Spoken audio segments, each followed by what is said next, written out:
स्कंद पुराण कहती है, जिस व्यक्ति पर कर्जा बहुत ज्यादा मात्रा में हो जाता है और कर्जा चूकता नहीं है, आप बहुत प्रयास कर लिए, करोड़ों रुपए का कर्जा हो गया, यहां से लिया वहां दिया, वहां से उठाया वहां दिया, वहां से उठाया वहां दिया, तो निवेदन है कभी मौका लगे कर्जा मुक्ति के लिए सारे वृक्षों में अगर कोई श्रेष्ठ वृक्ष माना गया है तो वो बट का वृक्ष माना गया महाराज। इसलिए प्रशासनिक कार्य के लिए, मानसिक टेंशन में, परेशानियों में बटकेश्वर महादेव का स्मरण किया जाता है। और यदि निवेदन करूंगा बहुत ज्यादा, यदि आपको कर्जा हो गया है, बहुत ज्यादा कर्जा हो गया और वो कर्जा चूक ही नहीं रहा, तो थोड़े दिन बड़ के पेड़ के नीचे आप बटकेश्वर महादेव के लिए 1 लोटा पानी, उसमें थोड़ा सा पिसा हुआ चावल पीस के गला लेना चावल को और पीस लेना, पीस के उस पानी में मिला लेना और मिलाकर उसमें थोड़ी सी हल्दी पिसी हुई डालकर बटकेश्वर महादेव के नाम से बड़ के पेड़ के नीचे अपनी कामना कर कर जो कर्जा हुआ है उस कर्जे का भान देते हुए, स्मरण देते हुए छोड़ दीजिए महाराज।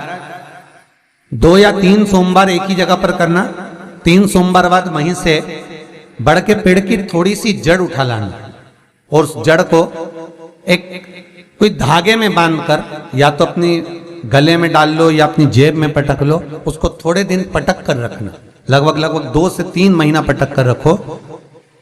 वो जड़ जैसे बड़ का पेड़ विस्तार होता है, पानी गिरे ना गिरे, जल वृष्टि हो ना हो, गर्मी पड़े ना पड़े, उसको कोई फर्क नहीं पड़ता, बड़ का वृक्ष आप रूप फैलता जाता, उसकी जड़ें अपने आप प्रबल होती है। उसी तरह ये बटकेश्वर महादेव कहीं से भी अगर जड़ आपके पास में रखी है 1 महीना 2 महीना 3 महीना तक, तो ये जड़ अपने आप लक्ष्मी को पकड़कर खींच कर लाती है और कर्जे से मुक्त कर देती। बटकेश्वर महादेव का स्मरण सुख का देना हो महाराज। ऐसा कोई कार्य नहीं जिसमें पशुपति व्रत लाख ना करो, बस दिल से अगर आपने पशुपति व्रत करा है, बाबा विश्वनाथ के 5 पशुपति व्रत होते हैं, किसी भी सोमवार से चालू कर सकते हैं। बस करना क्या है, सुबह पूजन की थाली लगाकर लेकर जाना है, शंकर भगवान के शिवलिंग की पूजन करना है, मंदिर में अभिषेक पूजन करो, वो थाली वापिस लेकर आ जाओ, घर में रख दो। उसी थाली में शाम के समय प्रदोष काल में सूर्य डूब रहा हो, उसके कुछ ही समय के बाद आप आनंद में 6 दिए घर से लेकर जाओ, थोड़ा सा मीठा बनाकर लेकर जाओ और 5 दिए शंकर जी के मंदिर में लगाओ। पूजन करने के बाद में मीठे के 3 हिस्से कर दो, 2 हिस्से बाबा के मंदिर में अलग अलग रखिए, एक ही प्लेट में 2 हिस्से नहीं रखना है, दोनों हिस्सों को अलग अलग कटोरी में, अलग अलग दोने में, अलग अलग प्लेट में बाबा को रख दो और एक हिस्सा, एक दिया लेकर आ जाइए। घर के दरवाजे में प्रवेश करते समय राइट भाग में एक दिया घी का लगा दीजिए जो लेकर आए हो मंदिर से, उसको जला के नहीं लाना है, वहीं पर जलाना। दरवाजे के पास आराम से बैठो, दिया जलाओ और प्रसाद लेकर अपनी कामना कर कर घर के अंदर सीधा पांव रखकर अंदर चले जाओ। सवेरे फरियाल करो, शाम को भोजन करो।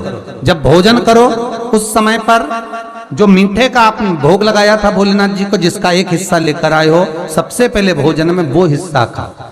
प्रसाद का जो हिस्सा लेकर आए हो उसमें से किसी को वो हिस्से में से प्रसाद नहीं देना, चाहे घर में बच्चे हों चाहे बड़े हों। आपको ज्यादा प्रसाद ले जाना तो अलग से ले जाओ, पर उस हिस्से में से किसी को प्रसाद ना दें। और वो प्रसाद पहले पाकर फिर आप भोजन प्रसादी ग्रहण करें। पर इसका नियम यह है कि प्रसाद जब आप लेकर आते हैं, आपको पहले भी कथा में कहा कि शंकर का प्रसाद रात भर नहीं रखा था। जितनी जल्दी आप प्रसाद का हिस्सा लेकर आए हैं, आधे घंटे के अंदर, पौन घंटे के अंदर आपको वो प्रसाद पाना है और भोजन करना ही है। ये नहीं कि सब आएंगे, इंतजार कर रहे हो, 10 बज गई, 11 बज गई, प्रसाद आपका इंतजार कर रहा है। जो प्रसाद है वो आपकी प्रतीक्षा कर रहा, आपकी बाट जो रहा, आपका इंतजार कर रहा। ये नहीं होना चाहिए। महाराज कितना सुंदर कहा है शास्त्रों में, कि केवल एक देव अधिदेव महादेव एक ऐसे होते हैं जिनका प्रसाद रात भर नहीं रखा था। वहां से लिया है प्रसाद, लाकर ताजा रहता है जब तक आप पाते हैं, फिर वो फ्रिज में रख देते हैं। फ्रिज में रखा रखा किसी ने खाया नहीं खाया, जितने समय तक फ्रिज में प्रसाद रखा रहता है वो इंतजार करता है कि कोई मुझे प्रसाद भक्षण करे। प्रसाद का मतलब होता है प्रभु का साक्षात दर्शन। प्रसाद का मतलब ही यही है, प्रसाद, प्रभु का साक्षात दर्शन। वो रखा रखा जब ज्यादा समय हो जाता है तो घर में वो कष्ट प्रदान करने लगता है। हमेशा याद रखो, प्रसाद जैसे ही आए उसका सही समय पर उसको पाओ। रखे हुए प्रसाद पड़ा हुआ है, फ्रिज में रखा हुआ है, बेटा खाएगा, बहू खाएगा, ये खाएगा, वो खाएगा, फिर धीरे धीरे वो बद्दुआ देना प्रारंभ कर देता है, जिससे घर में बड़ी बीमारी फैलने लगती है, बड़ा रोग आने लगता है। तो लोग सोचते हैं हमारे घर में ना तो हम कोई नशा करते हैं, ना हम कोई चीज खाते हैं, ना हम बाजार का खाते हैं, फिर रोग कहां से आता, फिर बीमारी कहां से आती? अर्थात वो बद्दुआ देता है। उसका प्रयोग करो, समय पर करो, समय पर पाओ। कई लोग कहते हैं महाराज जी हमारे ये बीमारी कहां से आ गई, जरा पत्रिका में तो कोई बीमारी ही नहीं दिख रही, हमने तो सबसे पूछा ये बीमारी का योग ही नहीं है, फिर बीमारी कहां से आई? ना तो हम कोई व्यसन करते हैं, ना कोई मद्रापान करते हैं, ना कोई मांसाहार, फिर ये बीमारी कहां? उसका कारण है कि तुम उस प्रसाद का लाकर महीनों तक पड़ा हुआ है, इंतजार कर रहे हो, खाएंगे खाएंगे, आखिरी में फिर वो काम वाली को दे दिया। काम वाली इतनी चतुर आज के जमाने की, बासी माल खाएंगे, पटक दी। कौन का पड़ा वो बद्दुआ।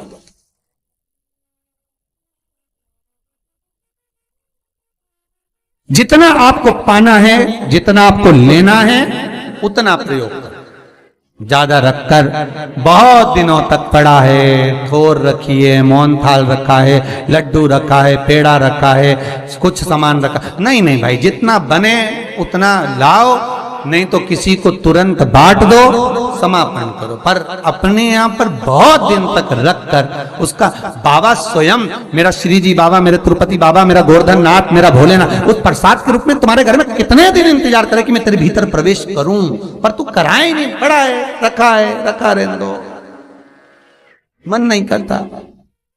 शक्तियों जैसा कर्म मत करो जिससे हमें कष्ट की।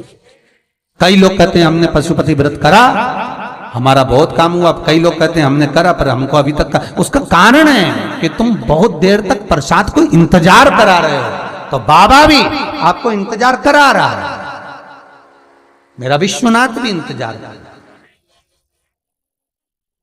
उस समय अवधि का भान होना चाहिए। निगाह हटी, दुर्घटना घटी, बस ध्यान रखो। हम कहते हैं कि हम पूजन करते हैं, हम पाठ करते हैं, हम अर्चना करते हैं, हम अनुष्ठान करते हैं, हम भगवान की सेवा करते हैं, फिर दुख हमको ही क्यों आता है? उसका कारण केवल इतना सा कि दुख हम खुद बुलाते हैं, दूसरा नहीं। हम स्वतः पशुपति व्रत 5 व्रत करो। 5 व्रत पूर्ण होने पर कई माताएं कहती है कि बीच में हमारे व्रत छूट जाते हैं रजस्वला धर्म के समय पर, तो व्रत तो करना पड़ेगा पर पूजन नहीं होगी और वो गिनती में भी नहीं आएगा। पर व्रत करना है पर गिनती में नहीं आएगा।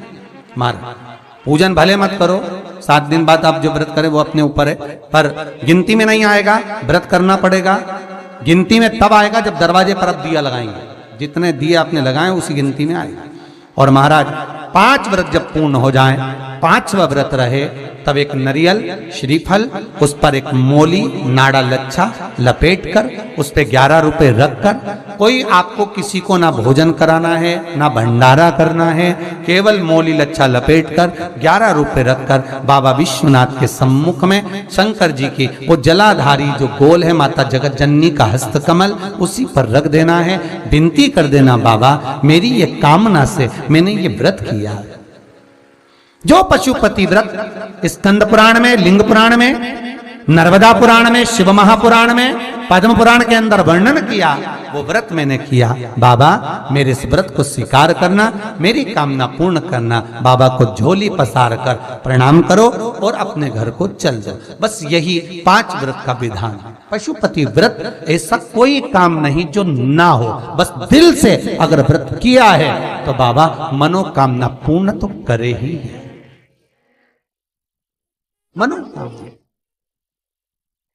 आप हमारे घर के चाहे घर की धर्मपत्नी हो, चाहे भांजे हो, कोई प्रॉब्लम होती है, मुझसे कह देते पशुपति व्रत कर लो, हो जाए। बस पशुपति व्रत में आपका भाव शुद्ध होना चाहिए। निर्मल चित्त निर्मल मन सो मोहि पावा, मोहि छल छिद्र कपट ना भावा। निर्मलता के भाव में भगवान मिल सकता।